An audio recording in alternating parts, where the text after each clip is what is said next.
नमस्कार बच्चों, स्वागत है आपका अपने नए चैनल स्टडी विथ गुरुजी के एक शानदार बेहतरीन सेशन में। जी हाँ बच्चों, ये सेशन चल रहा है एसएससी जीडी 2025 के लिए और क्लास है आपकी प्रैक्टिस मॉक 3। तो चलिए क्वेश्चन नंबर 1। भारत में वित्तीय वर्ष डैश से लिया जाता है। ऑप्शन ए 1 अक्टूबर से 30 सितंबर तक, ऑप्शन बी 1 अप्रैल से 31 मार्च तक, ऑप्शन सी 1 जुलाई से 30 जून तक और ऑप्शन डी 1 जनवरी से 31 दिसंबर तक। तो बच्चों इसका सही आंसर होगा बी 1 अप्रैल से 31 मार्च तक। जी हाँ बच्चों, भारत में वित्तीय वर्ष 1 अप्रैल से शुरू होकर 31 मार्च को खत्म होता है, जिसे हम लोग मार्च क्लोजिंग भी कहते हैं। वित्तीय वर्ष सरकारी और कारोबारी के लिए वित्तीय रिपोर्टिंग और बजटिंग के लिए इस्तेमाल की जाने वाली 12 महीने की अवधि होती है। चलिए नेक्स्ट क्वेश्चन। कुडनकुलम नाभिकीय ऊर्जा संयंत्र निम्नलिखित में से किस राज्य में स्थापित किया गया है? ऑप्शन ए है Madhya Pradesh, option B Kerala, option C Tamil Nadu और ऑप्शन डी बिहार। तो इसका सही आंसर होगा सी तमिलनाडु। जी हाँ बच्चों, कुडनकुलम नाभिकीय ऊर्जा संयंत्र तमिलनाडु के तिरुनेलवेली जिले में स्थित है। यह भारत का सबसे बड़ा परमाणु ऊर्जा संयंत्र है। इसकी क्षमता 6000 मेगावाट विद्युत है। चलिए नेक्स्ट क्वेश्चन। वेदों में सबसे पुराना वेद ऋग्वेद है, जिसकी रचना लगभग डैश वर्ष पहले हुई थी। ऑप्शन ए है 2500 वर्ष, ऑप्शन बी 5000 वर्ष, ऑप्शन सी 3500 वर्ष और ऑप्शन डी है 2000 वर्ष। इसका सही आंसर होगा ऑप्शन सी 3500 वर्ष। तो ऋग्वेद की रचना आज से लगभग 3500 वर्ष पहले और 1500 ईसा पूर्व से 1000 ईसा पूर्व के बीच हुई थी। ऋग्वेद चारों वेदों में सबसे पुराना वेद है। यह संस्कृत के प्राचीन रूप में लिखा गया था। ऋग्वेद में ईश्वर की स्तुति, देवताओं का वर्णन और ज्ञान की बातें हैं। ऋग्वेद में प्रसिद्ध गायत्री मंत्र भी शामिल है। चलिए नेक्स्ट क्वेश्चन। साइखोम मीराबाई चानू एक डैश हैं। ऑप्शन ए है भारतीय भारोत्तोलक, ऑप्शन बी भारतीय पहलवान, ऑप्शन सी भारतीय मुक्केबाज और ऑप्शन डी भारतीय साइकिल चालक। तो इसका सही आंसर होगा ऑप्शन ए भारतीय भारोत्तोलक। जी हाँ, साइखोम मीराबाई चानू, जिनका जन्म 8 अगस्त 1994 में हुआ था, ये एक भारतीय भारोत्तोलन खिलाड़ी है। 2021 के टोक्यो ओलंपिक खेलों में इन्होंने 49 किलोग्राम वर्ग में रजत पदक जीता। भारत के लिए भारोत्तोलन में रजत पदक जीतने वाली वे प्रथम महिला हैं। ठीक है, तो चलिए नेक्स्ट क्वेश्चन। अगस्त 2023 में नीरज चोपड़ा ने हंगरी के बुडापेस्ट में आयोजित विश्व एथलेटिक्स चैंपियनशिप में पुरुषों की भाला फेंक स्पर्धा में डैश पदक जीतकर इतिहास रच दिया। ऑप्शन ए है स्वर्ण, ऑप्शन बी कांस्य, ऑप्शन सी रजत और ऑप्शन डी 2। तो चलिए इसका सही आंसर होगा ऑप्शन ए स्वर्ण पदक। जी हाँ, अगस्त 2023 में हंगरी के बुडापेस्ट में आयोजित वर्ल्ड एथलेटिक्स चैंपियनशिप में नीरज चोपड़ा ने पुरुषों की भाला फेंक स्पर्धा में स्वर्ण पदक जीता था। नीरज चोपड़ा ने टोक्यो ओलंपिक 2023 में भाला फेंककर स्वर्ण पदक जीता था। नीरज चोपड़ा ने पेरिस ओलंपिक 2024 में पुरुषों की भाला फेंक स्पर्धा में सिल्वर मेडल जीता था। ठीक है, चलिए अब नेक्स्ट। किस प्रकार के शूटिंग खेल में एथलीट 10 मीटर, 25 मीटर और 50 मीटर की दूरी से लक्ष्य पर निशाना साधते हैं? ऑप्शन ए होगा स्किट शूटिंग, ऑप्शन बी तीरंदाजी, ऑप्शन सी राइफल शूटिंग और ऑप्शन डी बैथलॉन। तो इसका सही आंसर होगा ऑप्शन सी राइफल शूटिंग। जी हाँ, राइफल और पिस्तौल स्पर्धाओं शूटिंग रेंज पर आयोजित की जाती है, जहां प्रतियोगी 10 मीटर, 25 मीटर और 50 मीटर की दूरी से लक्ष्य पर निशाना साधते हैं। नेक्स्ट क्वेश्चन होगा, जन औषधि ट्रेन को केंद्रीय स्वास्थ्य एवं परिवार कल्याण और रसायन एवं उर्वरक मंत्री डॉक्टर मनसुख मंडाविया और रेल, संचार, इलेक्ट्रॉनिक्स और सूचना प्रौद्योगिकी मंत्री श्री अश्विनी वैष्णव ने कब हरी झंडी दिखाई थी? तो इसका ऑप्शन ए होगा 2021 में, ऑप्शन बी 2022 में, ऑप्शन सी 2023 में और ऑप्शन डी 2020 में। इसका सही आंसर होगा ऑप्शन सी 2023 में। ठीक है, चलिए अब नेक्स्ट क्वेश्चन।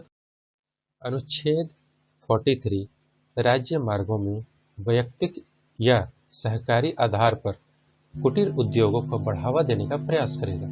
यह डैश सिद्धांतों पर आधारित एक निदेशक है। ऑप्शन ए समाजवादी, ऑप्शन बी गांधीवादी, ऑप्शन सी उदारवादी और ऑप्शन डी बौद्धिक। तो इसका सही आंसर होगा बी गांधीवादी।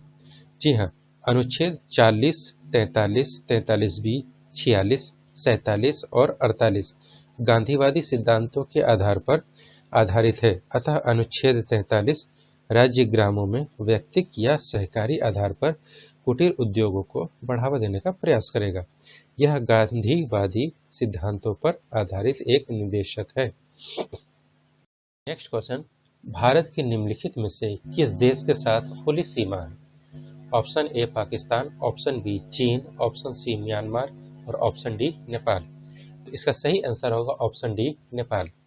जी हाँ, भारत नेपाल और भूटान के साथ खुली सीमा साझा करता है। भारत की जमीनी सीमाएं इस देशों से लगती है। चलिए तो बच्चों, नेक्स्ट क्वेश्चन आने से पहले अगर आपको ये सेशन पसंद आ रहा हो तो कृपया इस सेशन को अधिक से अधिक शेयर करें, लाइक करें और चूंकि ये चैनल नया है इसलिए इस चैनल को सब्सक्राइब जरूर करें। ठीक है, तो चलिए नेक्स्ट क्वेश्चन। भारतीय संविधान का अनुच्छेद डैश मौलिक अधिकारों को लागू करने के संबंध में सर्वोच्च न्यायालय को व्यापक मूल अधिकार क्षेत्र देता है। ऑप्शन ए होगा 31, option B 13, option C 32, option D 226। तो इसका सही आंसर होगा सी 32। जी हाँ, भारतीय संविधान का अनुच्छेद 32 मौलिक अधिकारों को लागू करने के लिए सर्वोच्च न्यायालय को व्यापक मूल अधिकार क्षेत्र देता है। इस अनुच्छेद के तहत सर्वोच्च न्यायालय को मौलिक अधिकारों से जुड़े मामलों में रिट जारी करने का अधिकार है। ठीक है, चलिए नेक्स्ट क्वेश्चन। 2011 की जनगणना के अनुसार भारत की जनसंख्या 121.1 करोड़ थी, जिसमें डैश महिला जनसंख्या थी। ठीक है, ऑप्शन ए होगा 44.5%, ऑप्शन बी 46.5%, ऑप्शन सी 42.5% और ऑप्शन डी 48.5%। तो इसका सही आंसर होगा डी 48.5%। ठीक है, चलिए अब नेक्स्ट क्वेश्चन। रिकी केज ने अपना तीसरा ग्रैमी पुरस्कार निम्नलिखित में से किस एल्बम के लिए जीता? ऑप्शन ए है divine tides, option B nature's symphony, option C harmony of elements and D melodies of the universe. तो इसका सही आंसर होगा डिवाइन टाइड्स। जी हाँ, रिकी केज ने अपना तीसरा ग्रैमी पुरस्कार साल 2023 में डिवाइन टाइड्स एल्बम के लिए जीता था। ठीक है, चलिए अब नेक्स्ट क्वेश्चन। भारतीय संविधान के निम्नलिखित में से किस अनुच्छेद का संबंध धर्म की स्वतंत्रता के अधिकार से है? चलिए, ऑप्शन ए होगा अनुच्छेद 30-35, ऑप्शन बी अनुच्छेद 60 से 65, ऑप्शन सी अनुच्छेद 25 से 28 और ऑप्शन डी अनुच्छेद 21-24। तो इसका सही आंसर होगा ऑप्शन सी अनुच्छेद 25 से 28। धर्म की स्वतंत्रता का अधिकार भारतीय संविधान के अनुच्छेद 25 से 28 में वर्णित है। यह एक मौलिक अधिकार है। राज्य इससे संबंधित किसी भी आर्थिक, वित्तीय, राजनीतिक या अन्य धर्मनिरपेक्ष मामले को विनियमित और प्रतिबंधित कर सकता है। ठीक है, चलिए क्वेश्चन। 2011 में एक दिवसीय अंतर्राष्ट्रीय क्रिकेट विश्व कप की मेजबानी किसने की थी? ऑप्शन ए होगा भारत श्रीलंका ने, ऑप्शन बी ऑस्ट्रेलिया ने, ऑप्शन सी केवल श्रीलंका ने या ऑप्शन डी केवल भारत ने। तो इसका सही आंसर होगा ए भारत और श्रीलंका ने। जी हाँ, साल 2011 में एक दिवसीय अंतर्राष्ट्रीय क्रिकेट विश्व कप की मेजबानी भारत, श्रीलंका और बांग्लादेश ने की थी। इस टूर्नामेंट का उद्घाटन समारोह 17 फरवरी 2011 को बांग्लादेश के ढाका में बंगबंधु राष्ट्रीय स्टेडियम में हुआ था। ठीक है, चलिए अब नेक्स्ट क्वेश्चन। निम्नलिखित में से कौन सी गैस ठंडी और संपीड़ित होने पर गैस से अतिक्रांतिक तरल अवस्था में बदल जाती है? ऑप्शन ए होगा carbon dioxide, option B hydrogen, option C भाप या ऑप्शन डी ऑक्सीजन। इसका सही आंसर होगा ए कार्बन डाइऑक्साइड यानी कि CO2। कार्बन डाइऑक्साइड गैस ठोस और तरल दोनों रूप में प्रशीतन और शीतलन के लिए इस्तेमाल की जाती है। सूखी बर्फ पिघलने पर कार्बन डाइऑक्साइड गैस बनती है। यह ठंडी और संपीड़ित होने पर गैस से अतिक्रांतिक तरल अवस्था में बदल सकती है। ठीक है, चलिए नेक्स्ट क्वेश्चन। डैश नृत्य शैली की उत्पत्ति दक्षिणी भारतीय राज्य केरल से हुई है? ऑप्शन ए केवल कुचिपुड़ी, ऑप्शन बी केवल कथक, ऑप्शन सी केवल मोहिनी अट्टम या ऑप्शन डी कथकली और मोहिनी अट्टम। जी हाँ, इसका सही आंसर होगा डी कथकली और मोहिनी अट्टम। कथकली और मोहिनी अट्टम केरल राज्य के शास्त्रीय नृत्य रूप हैं। कथकली मूल रूप से एक नृत्य नाटक है और अपनी विशाल विस्तृत वेशभूषा, अद्भुत मेकअप शैली और चेहरे के मुखौटे साथ ही आभूषणों के लिए प्रसिद्ध है। मोहिनी अट्टम का भगवान विष्णु के स्त्री रूप मोहिनी से लिया गया है। ठीक है, चलिए अब नेक्स्ट क्वेश्चन।